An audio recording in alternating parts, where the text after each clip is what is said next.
challenge scene, and everything here is on an iPad. Okay, we're getting there. This is a song. One of the reasons I started this, the whole idea behind it was to kind of, I was selfish in a way. I wanted to put myself under pressure to write. And I had written an album about, a decade, a little over ago. And by the way, I got interviewed the other day from the UK about it. I mean, it was the weirdest thing.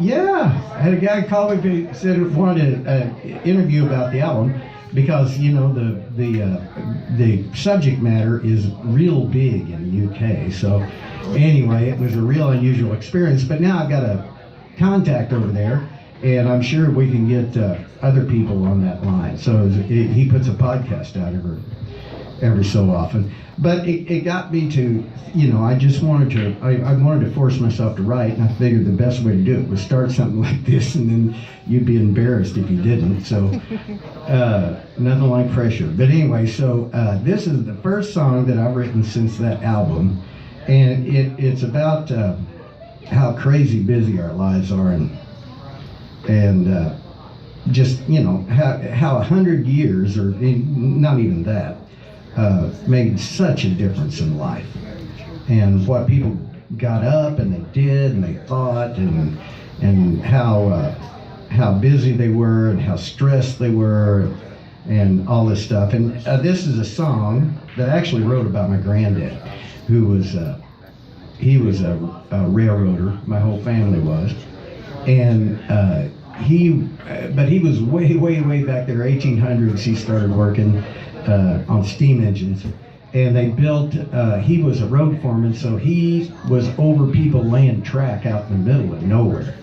And I've got pictures of him with a, you know, big hat on and duster, and his duster's pulled back over his gun, and I mean, just a world none of us know, you know, at all.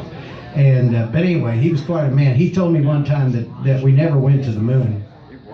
He told me that to my face. Said, "Ain't no way we ever went to the moon. That's just a big lie. No man can go to the moon." And he always used to ask me when he'd see old westerns and they'd have music in them. He'd say, "Now, Ruell, how do they get that orchestra out there in the middle of the west like that? How do they do that?" And it was beautiful because he was wondering about something that really was so technically simple. But he had no concept of it, so to him it was magic, you know, it was just magic. And I love stuff like that. So this is a song, and I'll probably mess it up, but it's called, what's it called, Debbie? 100 years ago. 100 years ago, that's right.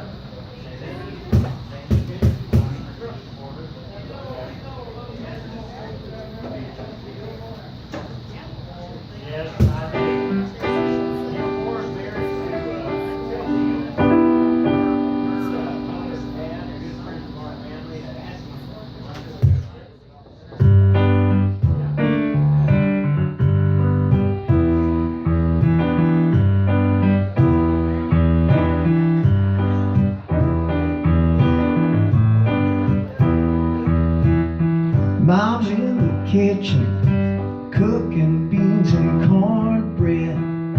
Sister's helping her too. Granny's in the garden, talking with the neighbors, cussing and discussing what the weather will do. Daddy's on a steam train headed back from Memphis. He'll be pulling in soon. Little brother Rowdy is swatting at a bumblebee. Maybe I'll just stay here and see that through. There was time for living. There was time to know. Time wasn't wasting. There was nowhere to go. That's the way it was.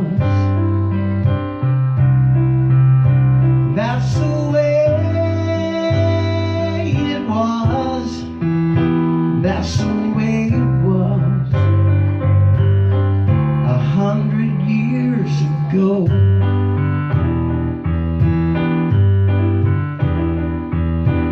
Never thought of money, but we ate like kings and princes. Dad says here's what we do: eat lots of beans and there'll be meat for everyone. We all laughed because we knew it was true. Entertainment was talking to each other. We listened to the radio too. The pictures in our minds sometimes were really scary. Everything was magic, there was nothing to lose. There was time for living, there was time to know. Time wasn't wasting, there was nowhere to go.